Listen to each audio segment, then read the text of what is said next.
I'm glad you said that, because whenever I hear someone say the body is attacking itself, my hackles go up, because I just know the body is about survival and it wouldn't attack itself without a specific and very urgent reason. Cue music. Places, everybody places. We're starting in 3, 2. Welcome to the Autoimmune Hour, where we look at the rise of autoimmune disorders.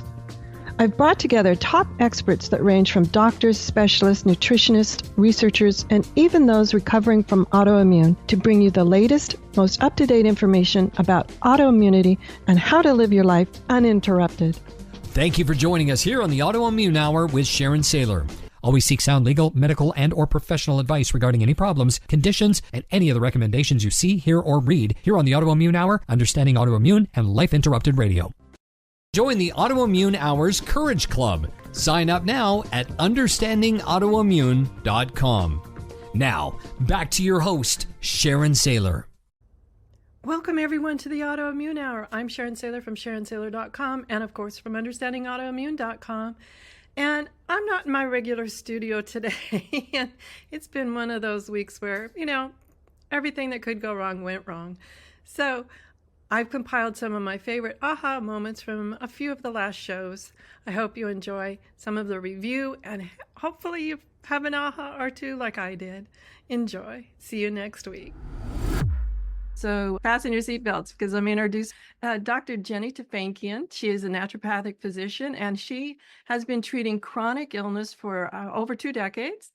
And having complex chronic fatigue herself, she had no choice but to dig deep into the literature and uncover the root causes of chronic fatigue.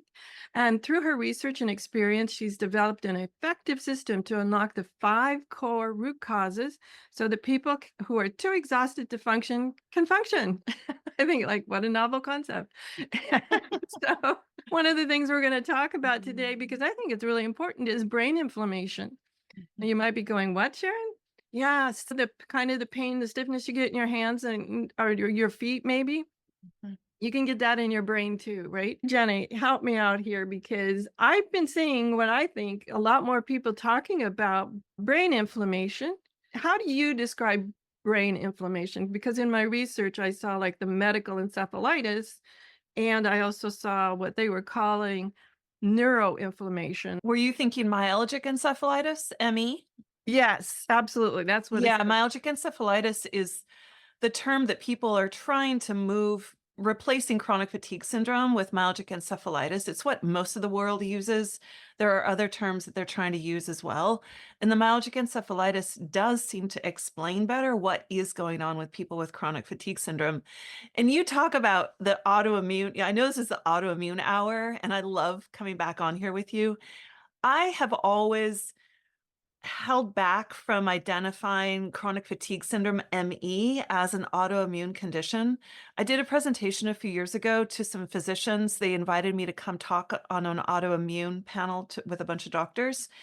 And I would say there is autoimmune-like behavior dancing around this. And I realized that some of that's my own resistance to this identity of autoimmune condition, because I think that it's easy to over-identify and feel powerless. And I'm all about people feeling empowered when they're dealing with their healthcare.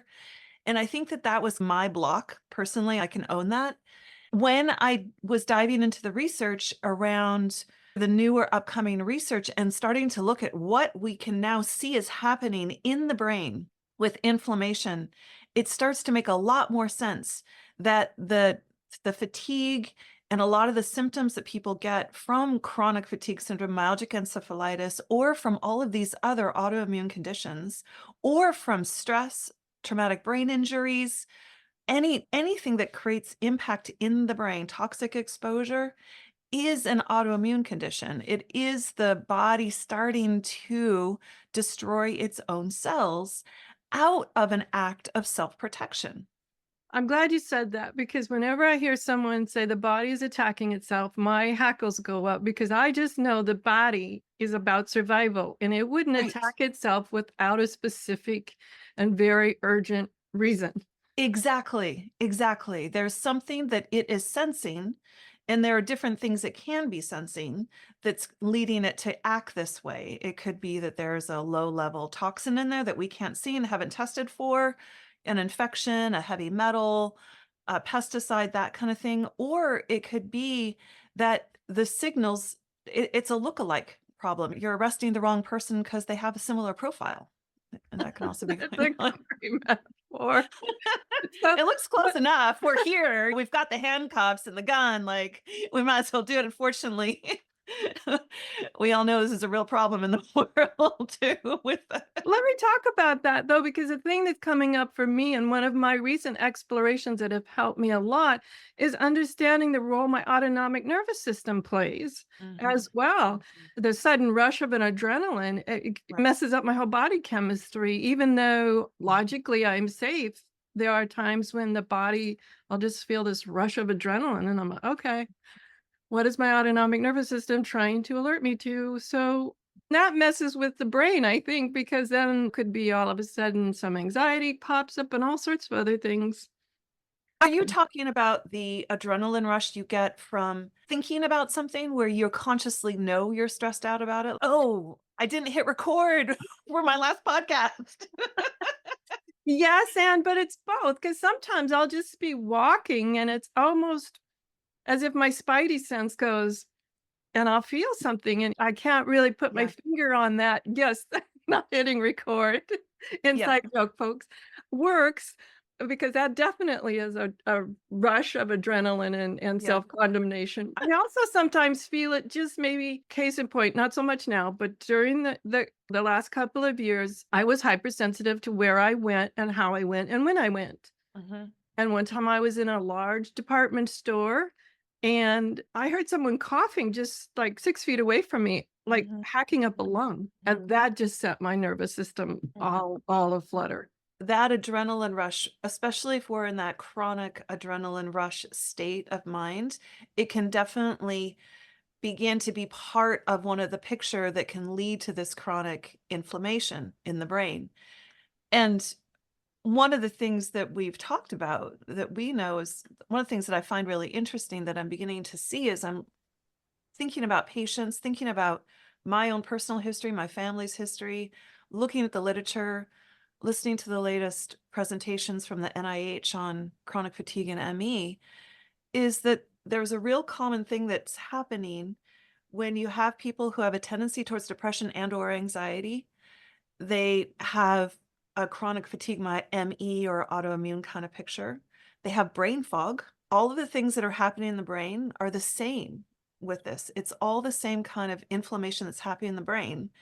And the thing that I think should really get all of our attention, certainly has mine, is that it's the same thing that leads to dementia. The Parkinson's, the ALS, it's all the dementias. It's all about brain inflammation. It's all about that blood-brain barrier being leaky, things getting through it that shouldn't get through. Again, the toxins, the viruses, those kinds of things. And then the brain having a response to it that gets out of control, that doesn't stop. Which makes sense if we think about, I don't know why we think about our brain differently than our gut or something, but if leaky gut, which they've proven is a real thing, Yeah. we have a leaky brain. Yeah, it is the same. And if you have a leaky gut, you have a leaky brain. And if you have a leaky brain, you have a leaky gut. And you also have leaky mitochondria. If you have either of those, you have leaky mitochondria. Oh my And- gosh, I feel like I need an umbrella here. No, you don't need an umbrella and you don't even need fear. And that's the thing that I feel like is really important to interject right now. There's a certain amount of fear that motivates us and pique your brain and go, oh, I need to pay attention to that. I don't want to become like grandma or dad in my case. Yet I really think that we should use that stimulus of, oh no, this could get worse if I don't do something about it, as a stimulus to get us to really own our own power and what it is that we can do for our healthcare so that we can start feeling better, so that we can stop this cycle. Dale Bredesen, who wrote The End of Alzheimer's, he's great. I had a chance to meet him this fall and I got to tell him the truth, which is that he has a small following of naturopaths who just absolutely adore him because he, as an allopathic minded physician, he went in to find the cure for Alzheimer's. He was looking for a drug for Alzheimer's. And he went and became a researcher, then realized he had to become a medical doctor and ran a clinic just studying Alzheimer's. And what he found out was it is reversible. You can slow it down and reverse it and not get it. And the way you do this is all through lifestyle, like all of it through lifestyle, which is crazy. And I'm not crazy, but it's crazy that there is, what I mean by crazy is that you've got somebody who studied this for 15 years, and this is the conclusion he's come to.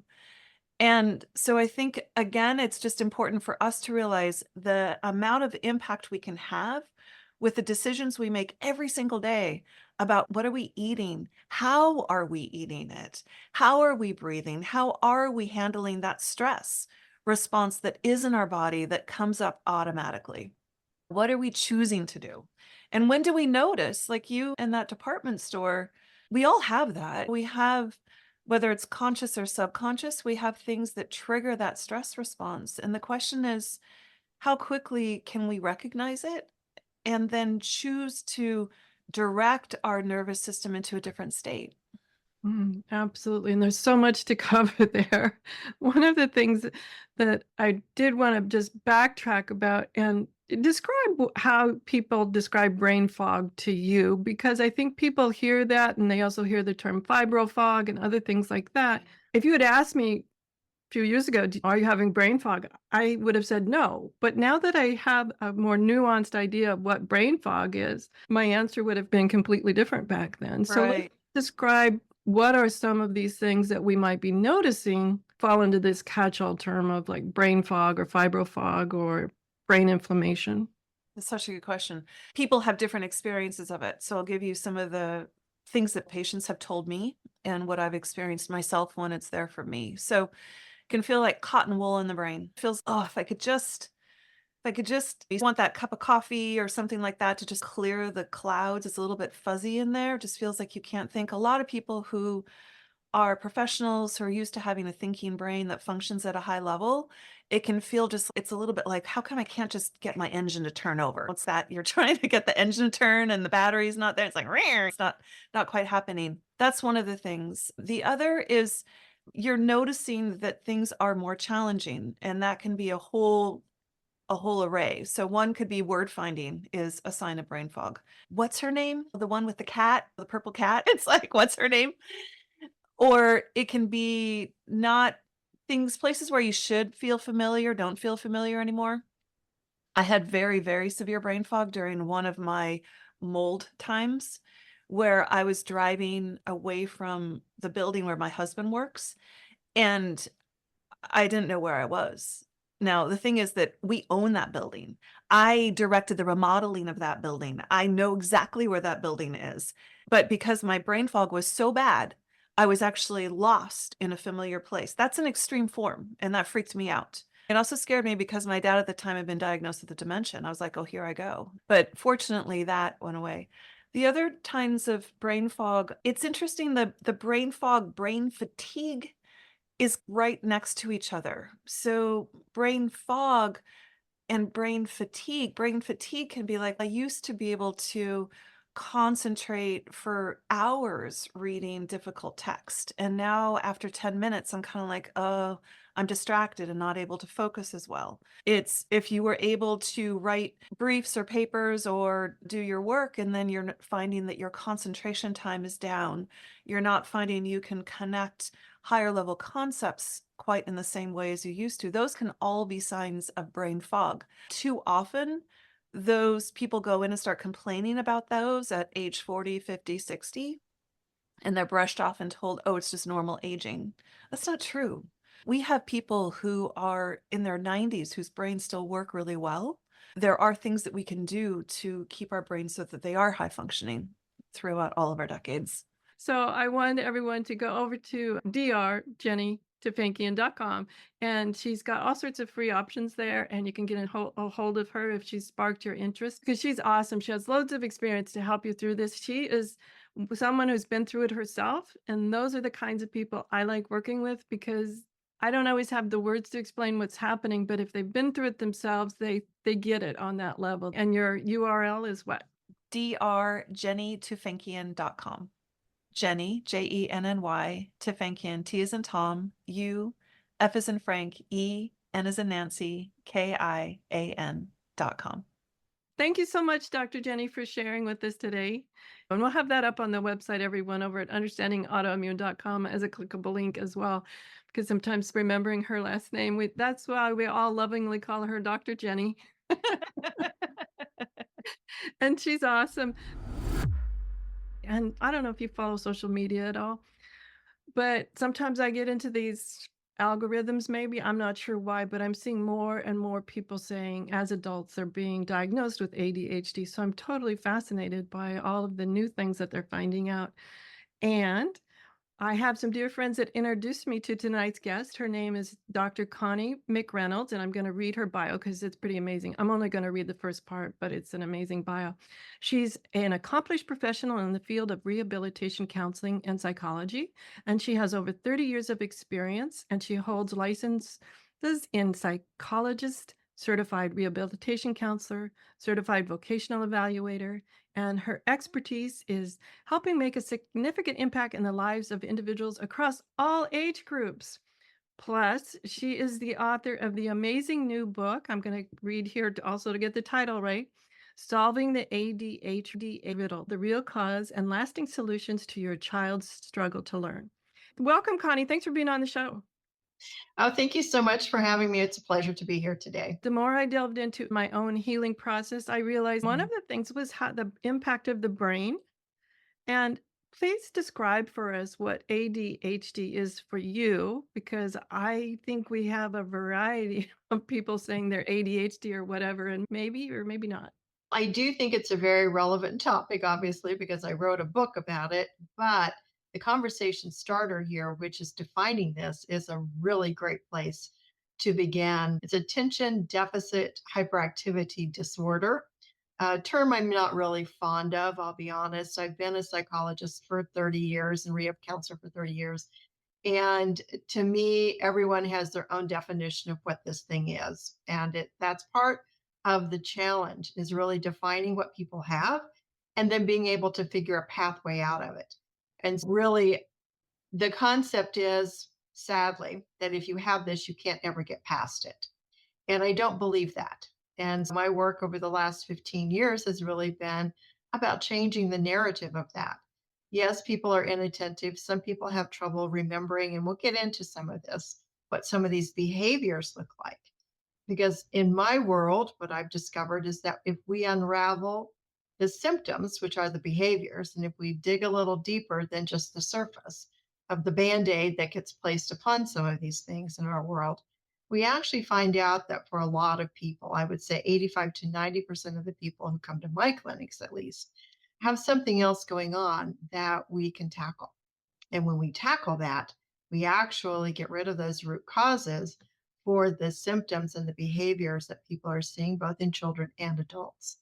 And so the banter of the ADHD, I know when it first came out with the new DSM-5 about 10 years ago, there was a lot of uproar because a lot of people felt like almost anyone now could qualify for a diagnosis of ADHD. And does that really serve us? Does that really move us in a direction that helps people? In some cases, having a definition of what something is, yes, is very helpful. In other cases, it's stigmatizing. So I think we have to really check ourselves on, are we creating stigma? Are we creating a pathway forward? And that's really where I begin, is what can we do to move forward?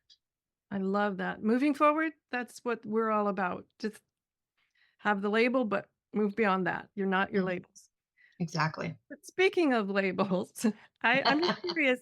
So is ADD and ADHD the same thing? I hear those two acronyms bantered about, and I'm very confused about the meanings of them. Most people are. And I think it's because it is confusing. So ADD is attention deficit disorder. And as I said, ADHD has the hyperactivity piece of it. I'm not sure how helpful any of that is on the bottom line, but it may start a conversation. So if it starts a conversation and it moves someone forward in seeking assistance in helping themselves get better, then all good. If it becomes this thing, oh, I have ADHD, I can't do that, that's something else. And I really have to look at that with the person, the adult or the child. But really, the firm diagnosis in DSM-5 is now ADHD, but people still use ADD. And I think in part because there are significant differences for how this shows up in an individual's life. And what I learned early on is I can have 10 people walk into my clinics on a day, any day, and all 10 of them are going to look different. They're going to have a little bit different story. There's going to be a uniqueness to how they're living their life. And what I came to understand is that we can separate some of this out into what are auditory processing problems and what are visual processing problems. And when we get away from or dig deeper into what the behaviors are, what the challenges are in a person's life, we're going to have a better shot of understanding those behaviors instead of just saying, oh, this person is just willfully not doing something. And that's part of what I really focus on in the book is that people who have this are not willfully trying to cause other people trouble. They're not willfully not paying attention. If your brain cannot remember something, you can't remember. So it doesn't matter how many times a parent will tell a child or their spouse to do something. And if that person can't hang on to it, they can't hang on to it. It's not because they don't want to. And particularly for children in the classroom or with parents, they don't want to be scolded all the time for not paying attention. That's the last thing they want to know. And so when we can unravel this, I use an assessment that gets at this in about 25 minutes. I go over it with the parents or the adult in my clinics or wherever the person is. And with that information, it's about a 15-page report. I can point out those areas of 37 areas. What's working? This is a strength. So when something lands here, it's in your wheelhouse. It's where things are working good for you.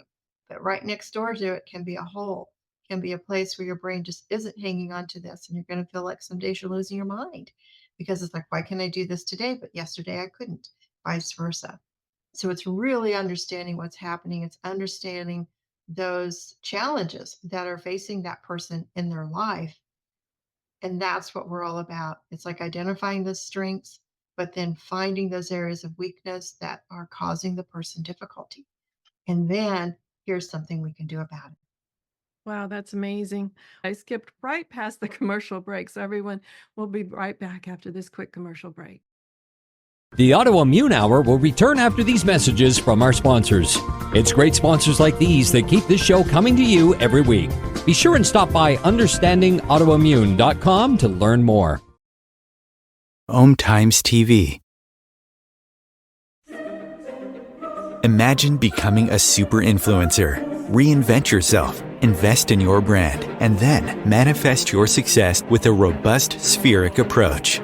Times Media and Broadcasting offers a unique and multifaceted way to become the spiritual and conscious influencer you deserve to be by putting your message across our powerful platform with its proven record of integrity and excellence. Through our produced shows, Times offers the opportunity to become a social media TV personality, a radio show host, an Times magazine columnist, and a syndicated podcaster, all in one shot.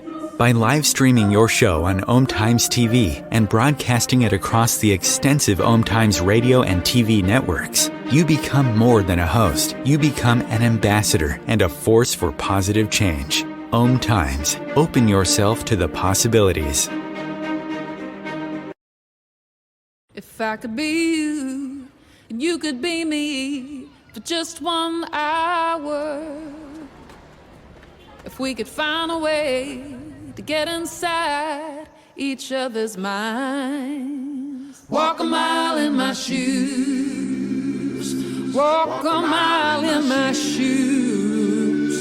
Well, before you abuse, criticize, and accuse. Walk a mile in my shoes. Welcome back, everyone, from that quick commercial break. As I mentioned before, I've been mesmerized this whole idea of that you're not stuck with the brain that you've got. Or if it's brain fog, maybe this can help, all those sorts of things. So let's jump back in with Dr. Connie McReynolds. She's been sharing with us all about ADHD and how neuroplasticity and our brain can work. One of the things, and I'm going a little tangential here, but in my recovery process that I found was when there were those moments where somebody could confirm my sanity. It Hmm. was like to find these missing little parts and have workarounds. Exactly. It's a relief to people. And I know I had a gentleman come into my clinic several years ago. He was in his mid 50s. And how he found me, I still don't really know. I don't recall exactly how he found my clinic, but he showed up and we ran this assessment. Part of the interview process is I'm understanding what's working, but what areas are not working. And then we do the assessment in another room. So I'm not present for that assessment. I have a clinician or a technician run that computer based assessment.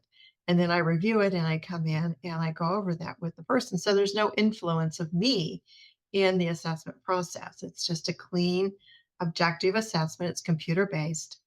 And when I started going over this, he had told me he was in jeopardy of losing yet another job, that his boss would tell him to do things and he just simply couldn't remember it. He thought he probably wasn't very smart. He used really inappropriate, self deprecating statements about himself. And he just felt worthless because he couldn't hold on to a job. And I ran these assessments and I started going over this with him. And it's like your auditory processing is really weak here. And so you're going to have trouble hanging on to what someone's saying to you because your brain has skips in it. It just skips. You have a skip here. Someone will be talking to you and then you'll miss a few words and then you'll realize you missed something. And then you're going to be thinking about what you just missed. And then you just missed the next thing that came along. And so now you don't know what's going on and you feel really frustrated and like you can't figure it all out. And bosses are going to get really frustrated because they're going to say, I just told you what to do. What's the matter with you? And that was what was happening. And so when we worked with him and strengthened that up, then he could remember what people were telling him to do. He could remember what his boss and supervisor were asking him to do. It's a game changer. All this time, he thought he wasn't very smart. It wasn't that at all. His intelligence had nothing to do with this at all. It had everything to do with the fact that his brain couldn't hang on to auditory material very well. He was much better with visual, but you can't tell your boss to write that down for you if you're in a wait, can you write that down for me so I can catch this? Your boss isn't going to do that in a lot of cases, unless you go to HR and request some reasonable accommodations at your job, which you can do once you know what this is. But in the meantime, most people don't know that they can do that, and they don't even know how to actually request support because they can't describe what isn't working. They don't have the language for it, and this gives them the language. That's amazing because I can think that if I was in my 50s and I went feeling like what you described there, where my brain wasn't quite keeping up, I would miss little parts in the short term memory. I begin to think all sorts of awful things. Oh my gosh, is this early dementia? I can imagine that my autonomic nervous system would run away with me on Mhm. some sort of really terrifying train to find Mhm. out that I'm thinking all sorts of catastrophic things. Yeah, and it isn't that at all. It isn't that at all in most cases. I do check memory, so I will say that we also assess people's memory conceptualization and sequencing, just so that we have the whole picture, how all of this is fitting together. And auditory sequencing memory is a really big thing in school and in our lives. And if you don't have that skill set or ability in your brain, you're still going to miss other things. And so the beauty of all of this is we can train the brain to get stronger and all of that. And it's just repetition of doing it. It's a cheat code for life in some ways because we do a training plan for people and they just practice it like going to the gym. It's just their brain practicing this until it gets strong enough in those neuronal pathways to be able to hold that pattern now in their brain. And then their brain just naturally starts going that direction because that's the strength now in the brain. And so those patterns get stronger. And the more you use them, the stronger they get. I also joked with people, it's like that's why those bad habits are hard to break because they're hardwired in. You have to build a new pattern so that old habit that you don't want prints itself away. And so you have to build something new in its place to get rid of. Now, this might be a bizarre question, but are you born with it or can you develop it from, I don't know, some sort of trauma or head injury or is The it answer is yes. okay? Yes.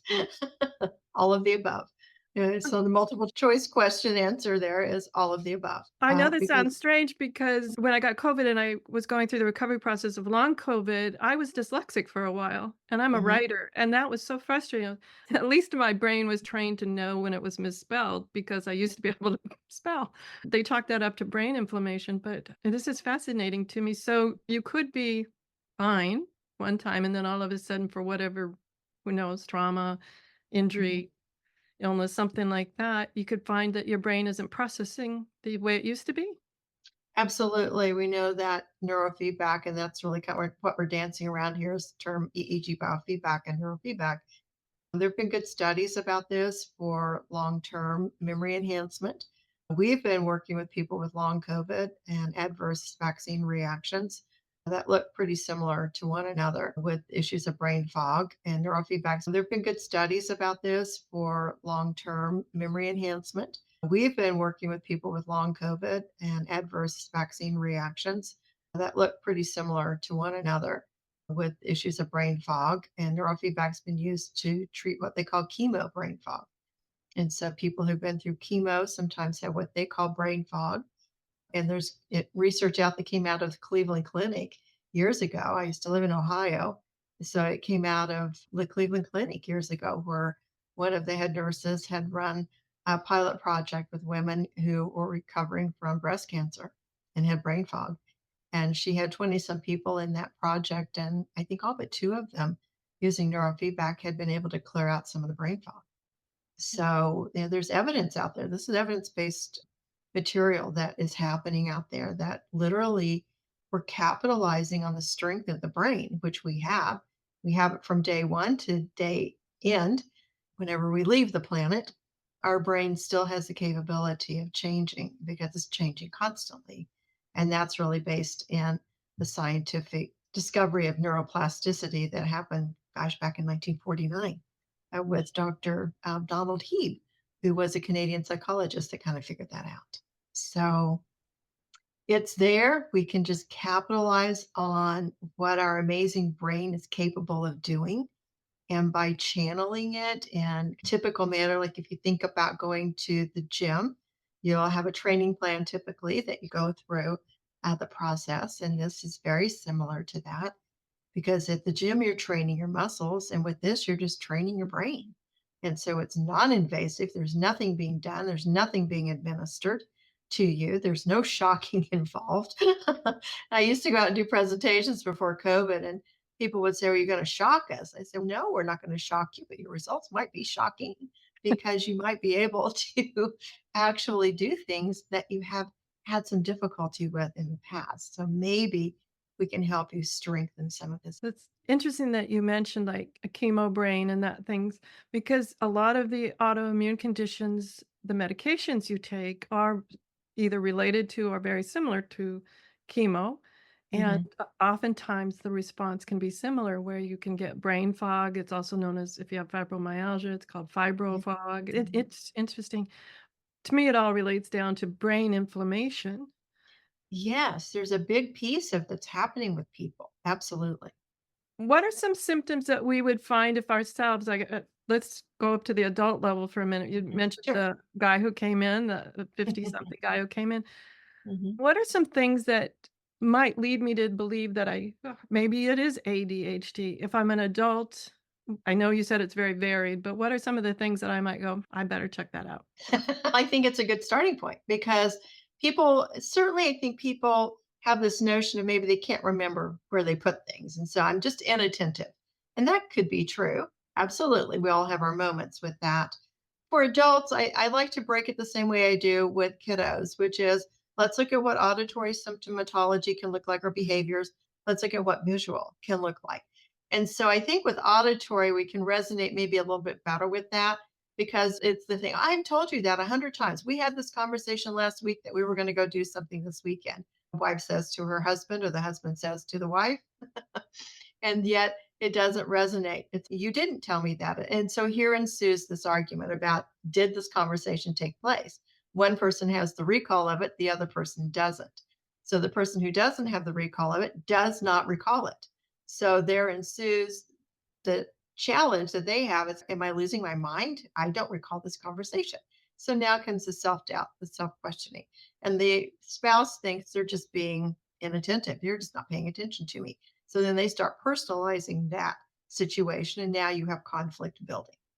And so you can have people who you're talking with them and you just notice they drift off. They're not there with you. They can have a drift process going on. They may not be able to focus. They'll say, I can't listen to you when the TV is on. And they'll say something like that, or the radio's too loud. I can't hear what you're saying and I can't concentrate with that. Those are some day-to-day symptoms that can happen with auditory processing. Confusion about what's being said, recall of what's been said. We can have difficulty. Maybe you're trying to ask for directions going somewhere and you can't remember the third step that someone just told you. Go to the corner, turn left, go 2 blocks, turn right, and go down to the green road. That kind of thing. I think I was supposed to turn left and right. What was that? Kind of thing. So you'll think your memory's bad. That could actually be a symptom of auditory processing problems. Now, with visual, I think it's a little more difficult for us to naturally wrap our head around what a visual processing problem is. But this is someone who just constantly loses things, so they don't know where they set their keys. Now, I've had that happen. Tore the house apart, literally, never did find those keys. So I don't know where they went. So there can be a little bit of something going on.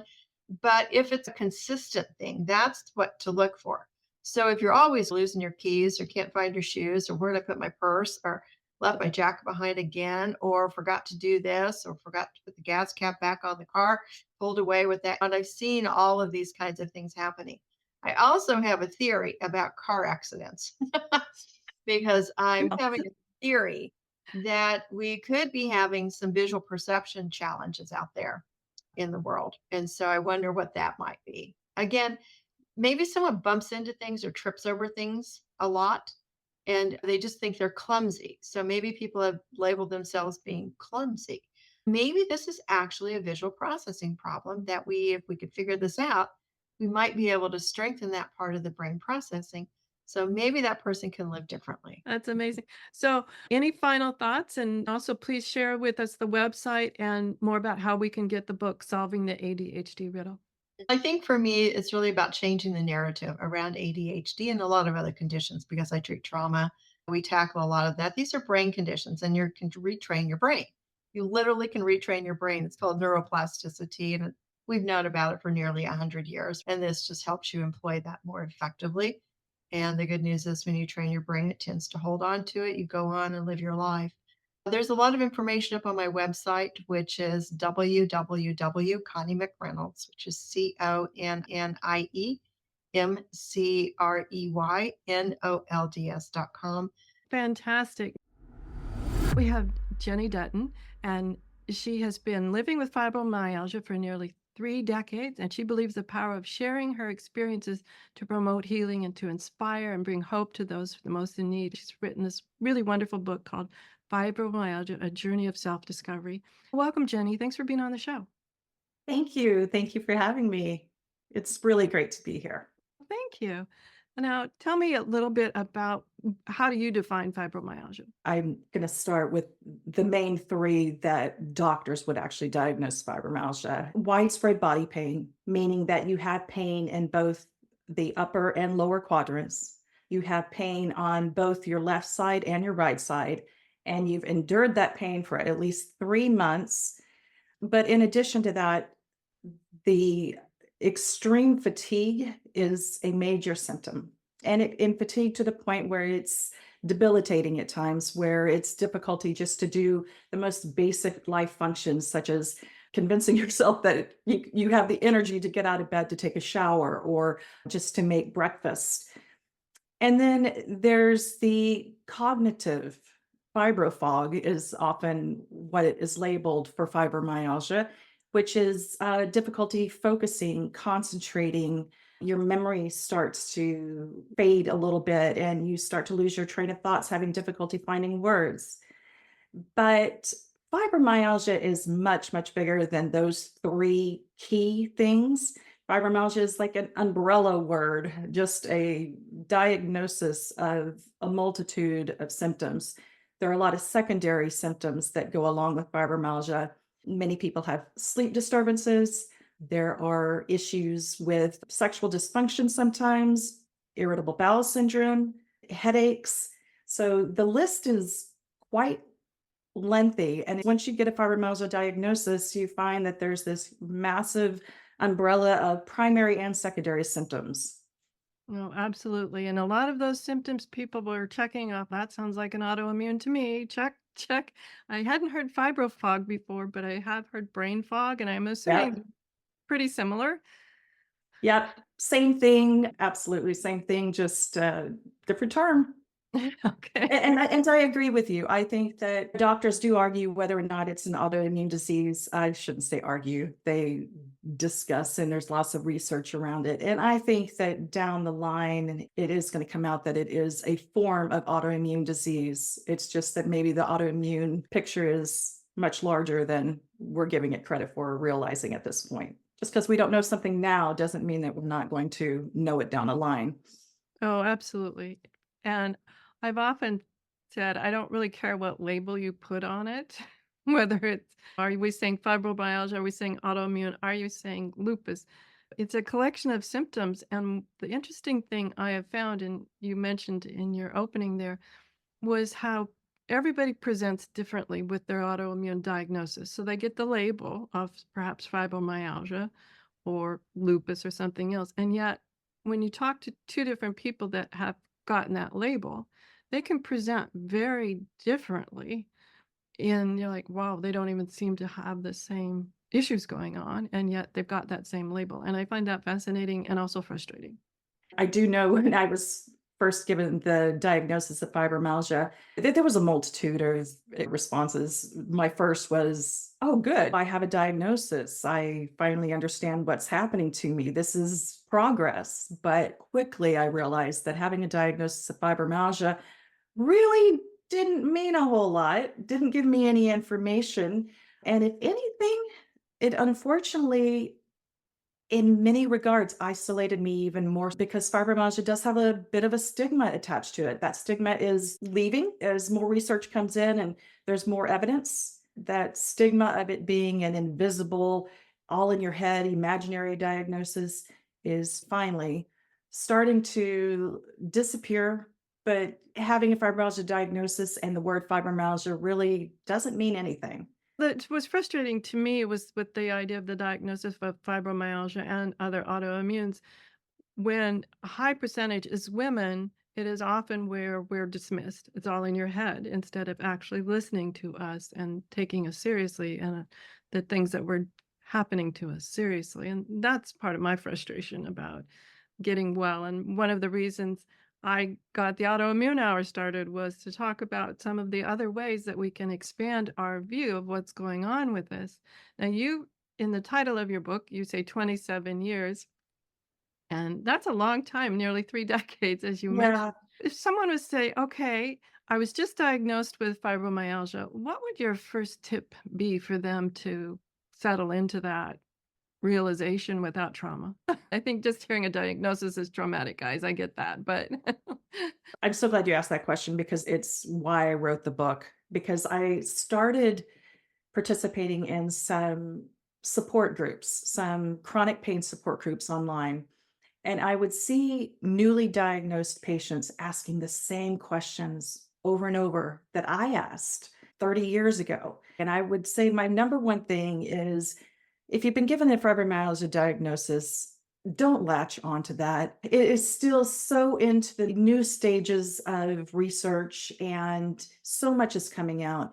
The most important thing to do, I believe, is to slow down, become an active learner in your illness, which we should always do, right? I think it's amazing how we know so little about our bodies. And until some major illness comes along, we really don't have a clue how it all works.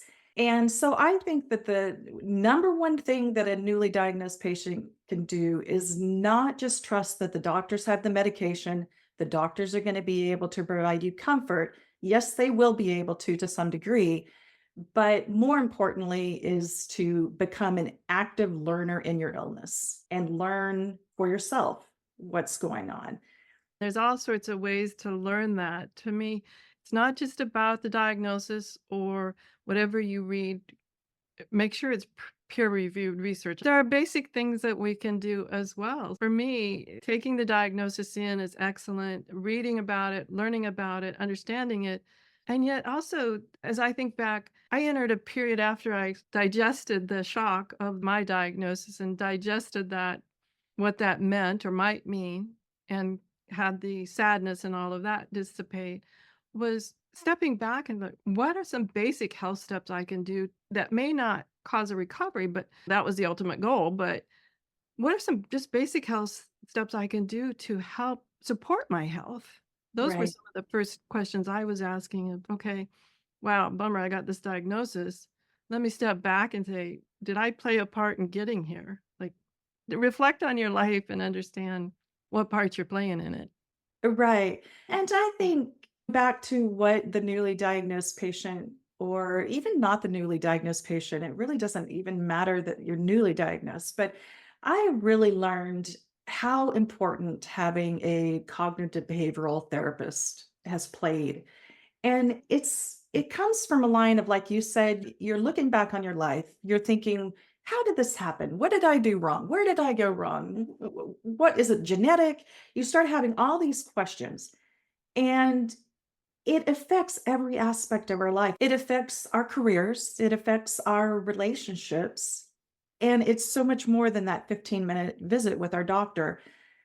And I think that once I started really exploring on my own what possibly triggered this, it made me realize that a cognitive behavioral therapist could really help me walk through some of these difficult conversations with friends or with my spouse or with my boss, my careers. I think that I'm hoping that modern medicine takes us along a path where we not only have our general practitioner doctor, but we also have a behavioral therapist that is our core health team to help us get through these very isolating, difficult times so that we can learn more about ourselves and learn how to improve. I'm curious. I've heard the term cognitive behavioral therapist, but I've never really researched it. How are they different from other therapists or health coaches, or what kinds of services would you expect from a cognitive behavioral therapist? So much of fibromyalgia they're discovering now. Originally, it was thought that it had to do with just the muscles. It was a fibrous muscle tightening condition that caused widespread body pain. Now that we have better brain imaging and diagnostic tools, they're actually noticing that there are changes that are physically detectable and taking place in the brain. And a cognitive behavioral therapist is someone who can help you work with your nervous system, learn about how to calm your nervous system. They believe that a lot of fibromyalgia patients may be genetically predisposed. This may be in our genetics that we have something that when it gets triggered, we develop fibromyalgia symptoms. But it is also happening very much if we've had trauma or experienced illnesses, or if we've experienced a lot of stress. All of this is causing our fight and flight response system to constantly be engaged, and our brains are actually changing. So, having a cognitive behavioral therapist is someone who can help you to better understand your own emotions, understand what challenges you're experiencing going on in life, but also help to treat some of that past trauma that you might have experienced. There's no evidence that says that fibromyalgia can be reversed, but I am incredibly hopeful and I will die trying. And part of that will be to try to better understand what's happening in our brains. It is a brain dysfunction based off of trauma or a car accident or extreme stressful situations where we're just living in a fight or flight response. And that creates inflammation in the body. And you end up experiencing this domino of symptoms because of that. So a cognitive behavioral therapist can really help the patient cope. And one of the things with autoimmune, and the more you're sharing with me about fibromyalgia, there's so many overlaps. So I can understand why, if people haven't put it in the autoimmune category yet, I could see that it could easily fit there. because dysautonomia or dysregulation of our autonomic nervous system is common in many autoimmune conditions, and working with the autonomic nervous system to relax and strategies around calming the nervous system are also part of healing from what they'll say categorized as an autoimmune condition. So there's plenty of overlaps we're discovering here as we chat. Yeah, it's true. In fact, some research is saying that Hashimoto's being an autoimmune disorder, about 70% of patients, research is showing, has another autoimmune disease. For example, if you have a different autoimmune disease, you're more prone to develop fibromyalgia. There's lots of research that if you have one diagnosis and you don't have a second one yet, you probably will. Let's try to be proactive. I'm not quite willing to accept that as a response, but it's very valid information. And I think the more we know upfront about what is going on, the more chance we have of potentially helping ourselves recover. And Jenny, we're just about out of time. Share any final thoughts, and then where can we find your wonderful book? At first, I like to just say that I want everybody to have hope. I am so excited that there are people like you that are creating a community where those of us with autoimmune can go. It's so empowering to know that there are others out there talking about their stories. And that was a huge motivation for me. It's an incredibly isolating situation to live with autoimmune. And I think we need to surround ourselves with hope and people that can support our healing and help us to find the best way to move forward in our lives and live a full life. And also to feel empowered to know that it's okay to speak up for ourselves. We need to have boundaries in our lives. We need to not feel guilty for taking care of ourselves. Many of us live very similar stories, and we just live in different words. And the more that we share and talk about those experiences, the better we're all going to be. Absolutely. I love to say here on the show, you're not alone. And some people take that a little negatively, and I'm not. It's not about that. It's about knowing, as I said before, confirming your sanity. Yes, what you're going through is real, and there are people who have gone through it or are going through it that are here to support you, just like Jenny and myself. So everyone, be sure and get Jenny's book. It's called Fibromyalgia, A Journey of Self-Discovery. Now, is it available online at all? It's available on Amazon through Kindle or Amazon paperback. Okay. And it's easy to look it up there. And yeah, I hope that it provides people with not only comfort and my story, but also it's backed with a lot of research, scientific research, only from peer-reviewed medical journals, since I myself am not a doctor. Not a doctor, and I don't play one on the podcast either. No. Everyone, that's Jenny Dunton. Thank you so much. And have a great week, whatever your adventures. Join us next week for another brand new episode. Thank you. Enjoy.